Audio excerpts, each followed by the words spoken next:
Nahihirapan ba kayo mga ka-agri kung paano i-broadcast ang ating punlang palay sa seedling tray? Magandang umaga mga ka-agri. Ngayong umaga isi-share ko sa inyo ang aking ginawang DIY na release ng ating manual seeder coming up. Yan mga ka-agri. So nandito tayo ngayon sa palayan at ito yung ating manual seeder. Ang brand po nito ay Kubota. Yan.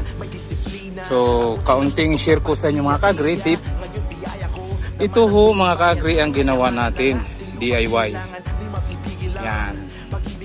Dati-rati mga ka-agri, yung una tayong sumubok, ang ating pag-broadcast nito ay mano-mano.